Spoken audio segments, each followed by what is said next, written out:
kasih atas waktu dan kesempatannya. Pada kali ini kami akan melakukan penyuluhan yang berkaitan dengan keganasan pada payudara atau yang disebut dengan kanker payudara. Sebelumnya kami ingin memperkenalkan dulu. Perkenalkan, nama saya Agustina Fernandi, NPM 2020 dari 3. Selanjutnya saya berikan kepada teman-teman yang lain. Perkenalkan, nama saya Apelina Yasinta Juwita, NPM 2020 dari 11. Perkenalkan, nama saya Apelina Zaek dengan NPM 2020-2010. Baik, terima kasih. Perkenalkan, nama saya Amelia Otorina, NPM 2020-2006. Saya kembalikan ke moderator. Baik, terima kasih. Selanjutnya, mari kita lihat sama-sama video yang akan kami laksanakan. Terima kasih. Baik, terima kasih adik-adik telah meluangkan waktu bersama kami. Di sini sebentar kami tidak banyak materi yang akan kami berikan, tapi setidaknya materi yang akan kami berikan pada hari ini sebentar dapat berguna bagi adik-adik semua. Baik, selanjutnya saya berikan kesempatan kepada ketiga pemateri yang akan memaparkan materi kita pada siang hari ini. Kesempatan saya berikan. Baik adik-adik, di sini kita akan menjelaskan keganasan pada payudara atau biasa disebut kanker payudara.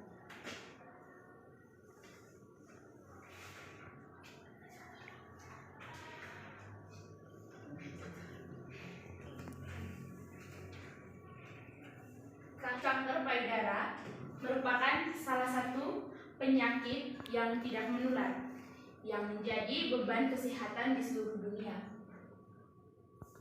Selanjutnya, kanker payudara merupakan penyakit yang ditandai dengan adanya sel yang abnormal yang bisa berkembang tanpa terkendali dan memiliki kemampuan untuk menyerang dan berpindah antar sel dan jaringan tubuh. Badan Kesehatan Dunia atau World Health Organization menyebabkan kanker sebagai salah satu penyebab kematian utama di seluruh dunia, terutama itu wanita.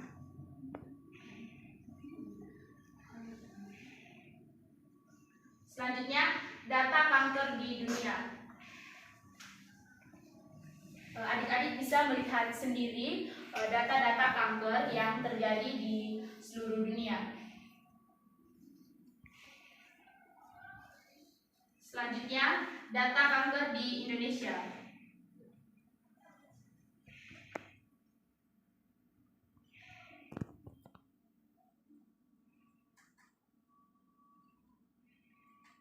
Kanker payudara adalah keganasan yang berasal dari sel kelenjar, saluran kelenjar, dan jaringan penunjang payudara. Setiap dari 10.000 perempuan di dunia diperkirakan akan mengalami kanker payudara di setiap tahunnya. Kanker payudara merupakan salah satu penyebab utama kematian yang diakibatkan oleh kanker pada perempuan di seluruh dunia. Kanker payudara merupakan salah satu jenis kanker terbanyak di Indonesia.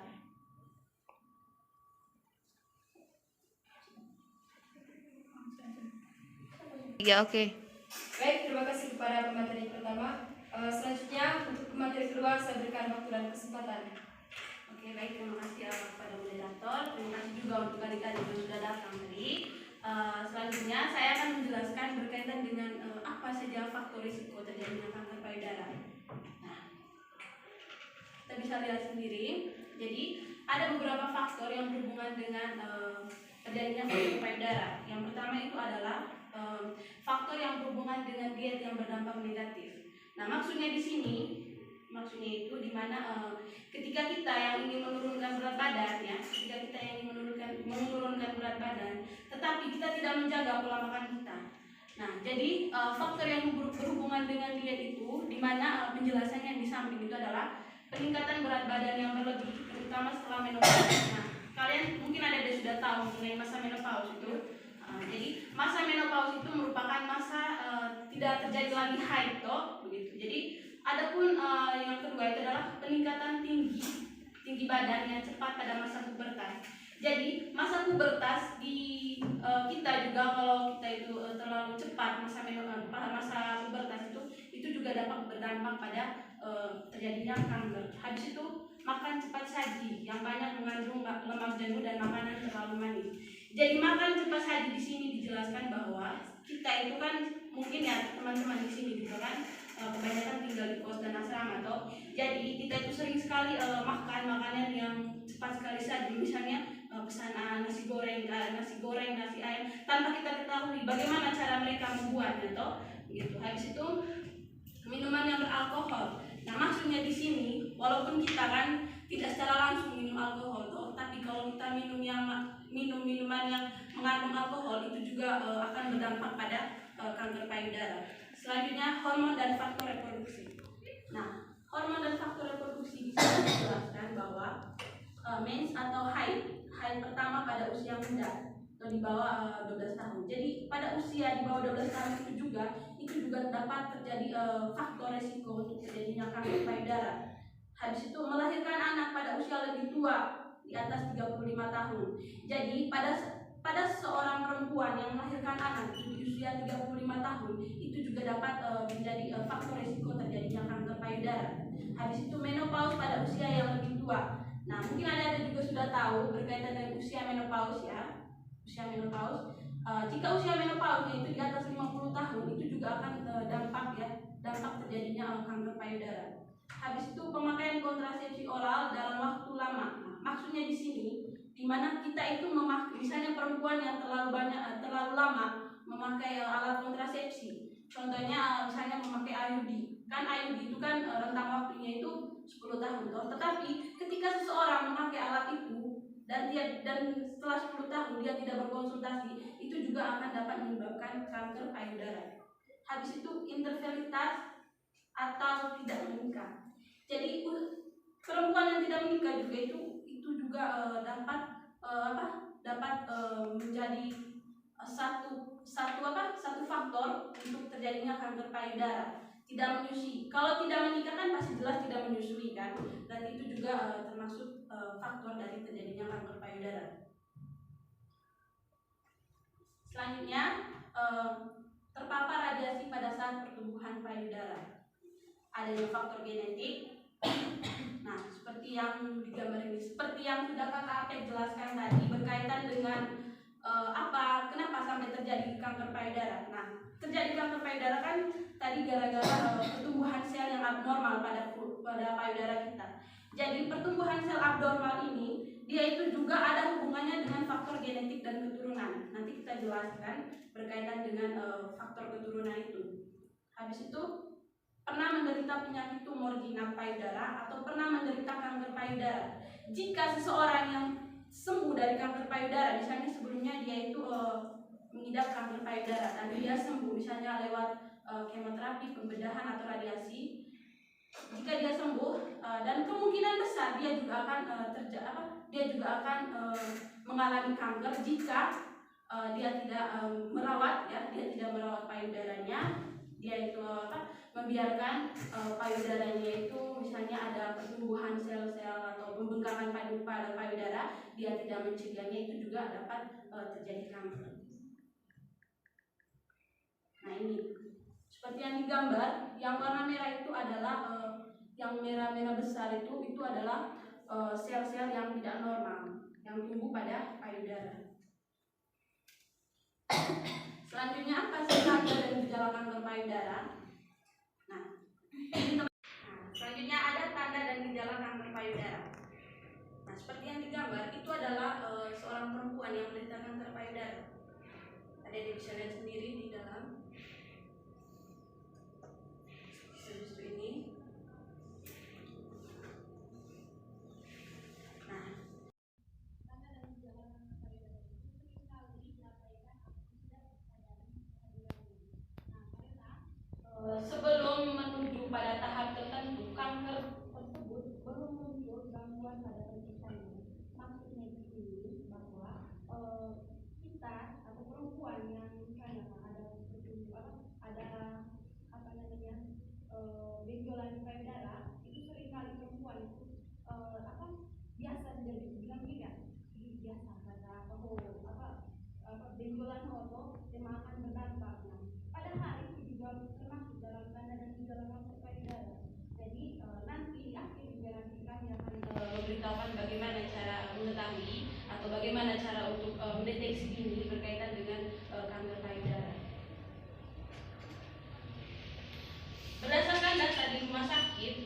kanker nasional Dermain, 85% dari pasien kanker payudara datang ke rumah sakit dalam keadaan stadium lanjut.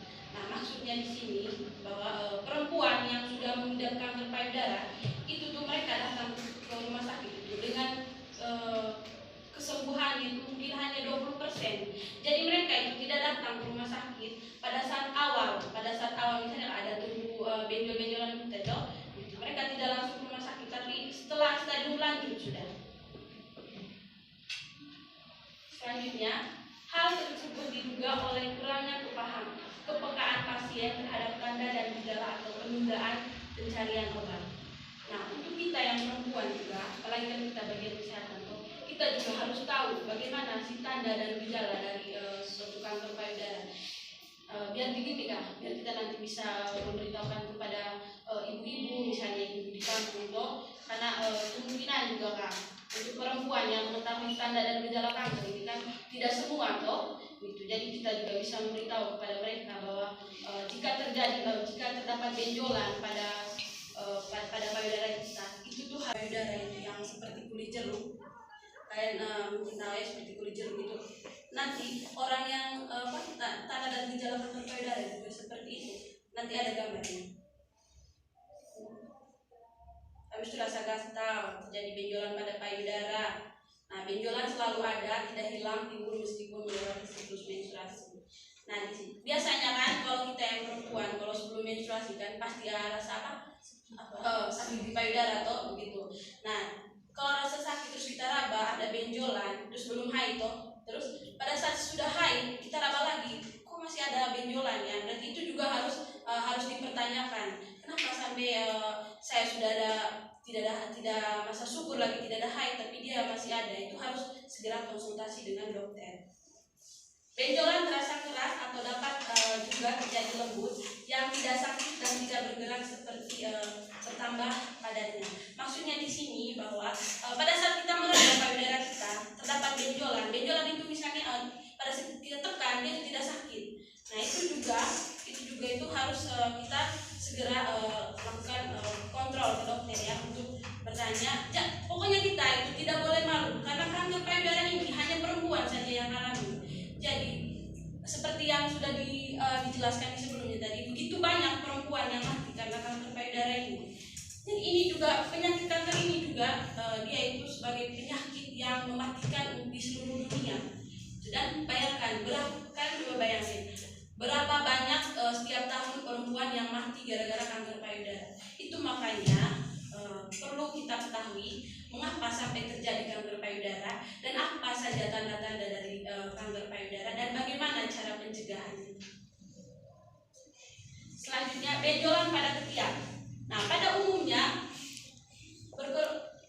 berukuran sangat kecil dan biasanya menandakan bahwa kanker payudara telah menyebar hingga modus limpa. Benjolan umumnya tidak terasa sakit dan lembut. Nah, ini adalah ciri-ciri kanker payudara ya. Yang pertama, yang ini itu adalah benjolan, ada benjolan, habis itu ada perubahan seperti ketarikan ke dalam, habis itu adanya permukaan yang cekung, habis itu adanya perubahan warna kulit dan bermerah, habis itu keluarnya double atau cairan dari payudara. Nah, puting mengeluarkan cairan disertai dengan keluarnya darah. Kita kan tahu sendiri toh, fungsi dari payudara itu kan mengeluarkan ASI. Jika payudara mengeluarkan darah, berarti itu merupakan suatu kejadian yang tidak baik ya. Jadi kita harus segera konsultasikan dengan dokter.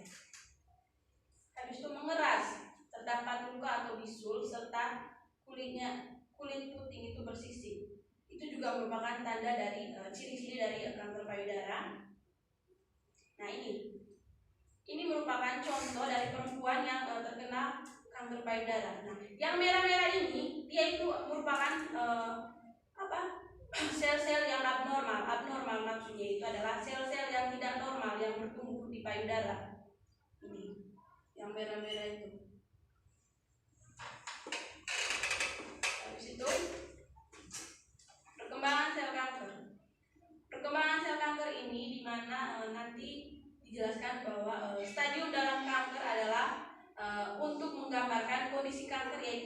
menyebarnya itu sampai di mana. Nah, penyebarannya dan sejauh mana pengaruhnya terhadap tubuh yang lain. Maksudnya di sini adanya stadium ini untuk mengetahui seberapa parahnya perempuan itu terkena kanker. Nanti kita jelaskan berkaitan dengan stadium-stadium kanker. Nah, kanker payudara mempunyai tahapan atau stadium yang akan memadai parah tidaknya kanker payudara tersebut. Nah, stadium kanker payudara tersebut adalah yang pertama adalah stadium 0. Nah, dalam kanker payudara ini dimulai dari stadium 0. Stadium 0 ini dijelaskan bahwa kanker tidak atau belum menyebar keluar dari pembuluh atau saluran payudara dan kelenjar-kelenjar lobula atau susu pada payudara. Jadi stadium 0 ini dia itu belum menyebar ke seluruh permukaan payudara. Dia itu hanya menetap saja. Dan kemungkinan untuk sembuh kalau stadium 0 itu ya 80%. Habis itu stadium ini yang disebut dengan karsinoma ductal in situ atau kanker yang tidak invasif, kanker yang masih bisa disembuhkan. Itu adalah stadium-stadiumnya digambar. Habis itu adalah stadium 1 atau stadium dini. Nah, tumor masih sangat kecil dan tidak menyebar serta tidak ada titik pada pembuluh getah benih. Jadi stadium 1 ini di mana kanker ini masih sangat jinak, masih sangat bisa disembuhkan dengan misalnya dengan kita berobat ke dokter. Jika kita itu mengonsultasikan dengan dokter itu dengan cepat ya, pasti nanti kanker itu dapat dicegah. Besarnya tumor tidak lebih dari 2 sampai 2,25 cm dan tidak terdapat penyebaran atau metase pada kelenjar getah benih. Pada stadium ini kemungkinan penyembuhan secara sempurna itu adalah 70%. Jadi lumayan banyak ya kalau kita cepat berkonsultasi dengan dokter. Dia punya kesembuhan itu dapat 70%. Nah, seperti yang digambar. Nah, ini adalah tanda-tanda tadi yang seperti kulit jeruk ya. Ini kanker atau payudara yang seperti kulit jeruk. Nah, ini adalah stadium 2A. Stadium 2A di sini dijelaskan bahwa diameter tumor lebih kecil atau sama dengan 2 cm dan telah ditemukan pada titik-titik pada saluran getah benih di ketiak. Nah, diameter tumor lebih dari 2 cm tapi tidak lebih dari 5 cm belum menyebar ke titik-titik pembuluh getah benih pada ketiak. Tidak ada tanda-tanda tumor pada payudara tapi ditemukan pada titik-titik di pembuluh darah getah benih ketiak. Jadi di stadium 2A ini dijelaskan bahwa dia itu lebih kecil ya, masih dengan yang stadium 1 tadi. Kemungkinan untuk sembuhnya juga 70% kalau kita itu cepat berkonsultasi dengan dokter. Habis itu stadium 2B. Stadium 2B ini di mana diameter tumor lebih dari 2 cm tapi tidak lebih dari 5 cm. Misalnya 3 cm ya. Berarti ini juga sudah mulai sedikit atau sudah mulai setengah lah untuk angka kesembuhannya. Nah, ini juga telah menyebar pada titik-titik di pembuluh getah benih ketiak. Dan diameter tumor lebih dari 5 cm tapi belum menyebar. Dia lebih dari 5 cm tetapi dia belum menyebar ke saluran pembuluh darah. Nah, diameter tumor lebih besar dari 5 cm itu tadi sama yang tadi. Nah, yang gambar kelima itu payudara yang keluar darah ini. Habis itu yang pertama itu ada benjolan, skin dipping. Coba saya lihat dulu.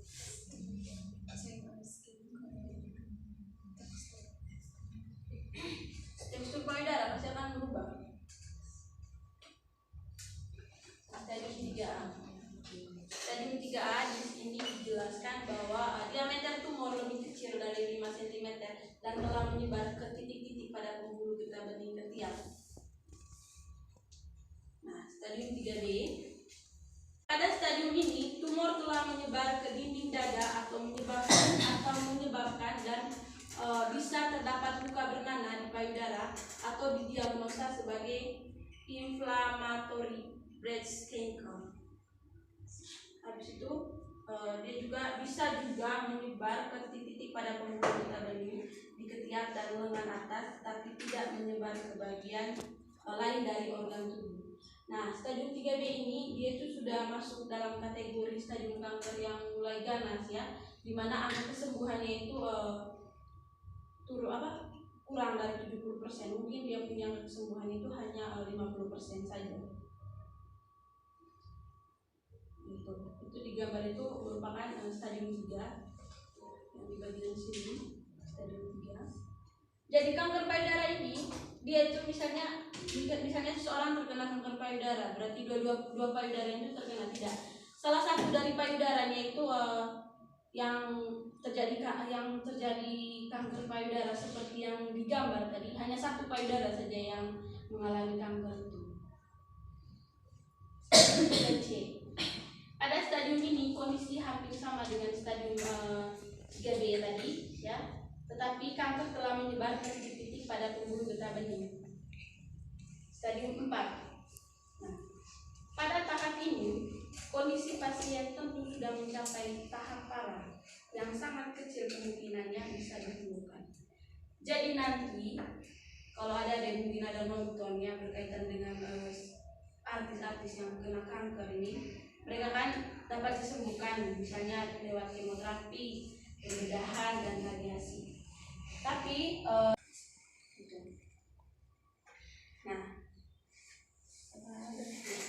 baik, itu saja materi dari saya. Sekarang saya berikan waktu untuk Kakak Arin untuk menjelaskan berkaitan dengan tadi. Oke, baik adik-adik. Sekarang kita akan lanjut ke materi yang ketiga, di mana di sini mengenai terapi kanker. Kan adik-adik sudah tahu tadi kanker payudara itu seperti apa, terus bagaimana sih faktor penyebab dari kanker payudara, terus bagaimana model dari kanker payudara, terus bagaimana perubahan payudara kita setelah payudara kita terkena kanker. Nah, adik-adik, sekarang saya akan menjelaskan terapi kanker payudara. Oke, di sini yang pertama yaitu ada pembedahan, ada terapi radiasi, ada kemoterapi. Oke, baik adik-adik, seperti yang adik-adik lihat di dalam layar ini, di mana di sini ada dokter dan juga ada tenaga medis lain yang melakukan pembedahan. Oke adik-adik, pembedahan ini memberikan kemungkinan terbaik bagi penyembuhan tumor atau meringankan penderita pasien. Pengangkatan tumor seluruhnya dapat dilakukan apabila yang dihadapi dalam mengancarkan sel kanker dapat dipakai beriringan dengan kemoterapi untuk terapi penyakit pada tempat yang tidak dapat diakses pada kemoterapi. Radiasi ini tidak dapat digunakan pada kondisi kanker yang sudah menyebar karena akan menyebabkan banyak kerusakan jaringan normal. Yang terakhir ini adalah kemoterapi. Seperti yang adik-adik lihat di dalam ini model dari kemoterapi. Kemoterapi ini adalah proses pemberian obat-obat anti kanker dalam bentuk kapsul atau melalui infus yang bertujuan untuk membunuh sel kanker. Kemoterapi berdampak membunuh sel kanker dan dapat menurunkan metastase. Kemoterapi ini sering digunakan sebagai tambahan pembedahan dan juga digunakan untuk tujuan-tujuan paliatif. Terapi ini menyebabkan penekanan sumsum tulang yang menyebabkan kelelahan, anemia, kecenderungan perdarahan, dan peningkatan risiko infeksi. Adik-adik, ternyata terapi ini juga bisa menyebabkan penekanan sumsum tulang yang menyebabkan kelelahan, anemia, kecenderungan perdarahan, dan peningkatan risiko infeksi. Tujuan kemoterapi adalah menghancurkan sel-sel tumor tanpa kerusakan berlebih pada sel-sel normal. Beberapa jenis kanker dapat disembuhkan dengan kemoterapi, bahkan stadium lanjut hanya 10% dari semua jenis tumor. Oke adik-adik, itu saja materi yang ketiga tadi, di mana mengenai terapi kanker. Sekarang kita adik-adik dapat melihat bagaimana periksa payudara sendiri dengan sadari.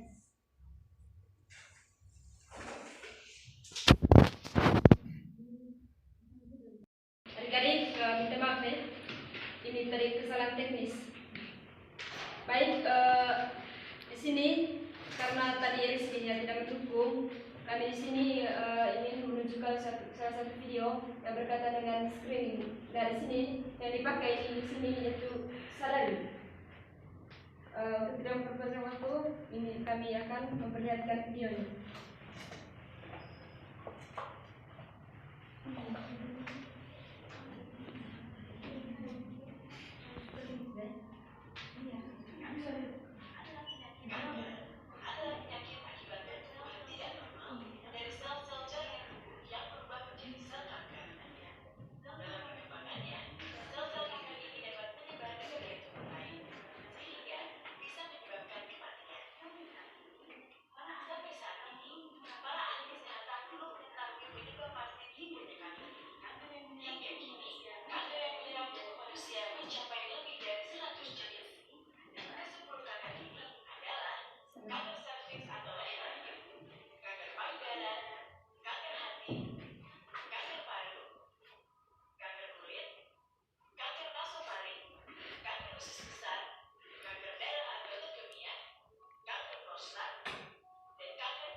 topik lain seperti mual dan muntah juga bisa diatasi dengan obat-obatan. Tingginya angka kematian pada penderita kanker disebabkan keterlambatan penanganan pada stadium awal. Dari data yang ada, 70% pasien datang berobat saat sel kanker sudah memasuki stadium lanjutan. Ditambah lagi, pemahaman perempuan terhadap penyakit ini sangat kurang. Dari penelitian yang pernah dilakukan di Jakarta, 80% perempuan tidak paham pentingnya pemeriksaan payudara. Faktor lain risiko terserangnya penyakit kanker pada perempuan adalah usia. Di Indonesia, kebanyakan penderita kanker payudara adalah perempuan berusia di atas 40 tahun. Namun, kecenderungannya perempuan di bawah 40 tahun semakin banyak yang terkena kanker payudara, terutama di Asia. Maka dari itu, penting sekali bagi setiap perempuan memeriksakan payudaranya secara rutin dengan teknik sadari. Meski agak menakutkan, penyakit ini bisa disembuhkan jika diketahui saat stadium ini.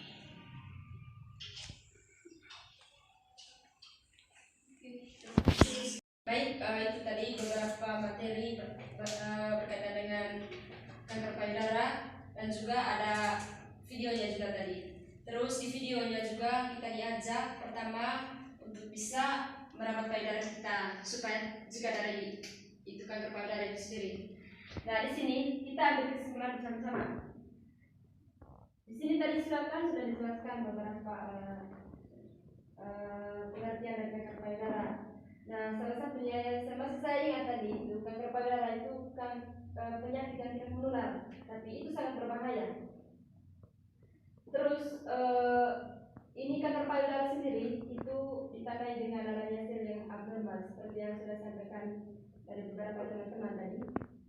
Terus ada juga faktor-faktornya, faktor-faktor yang memicu itu terjadi kanker payudara. Terus di video ada dia punya pencegahannya. Pencegahannya itu yang pertama yaitu ada kemoterapi tadi, terus itu ada pembedahan sama radiasi. Terus di sini ditekankan sekali itu kita harus ini mencegah kanker payudara itu dengan teknik sadari akan diri sendiri. Itu yang dimaksud dengan tadi sadari.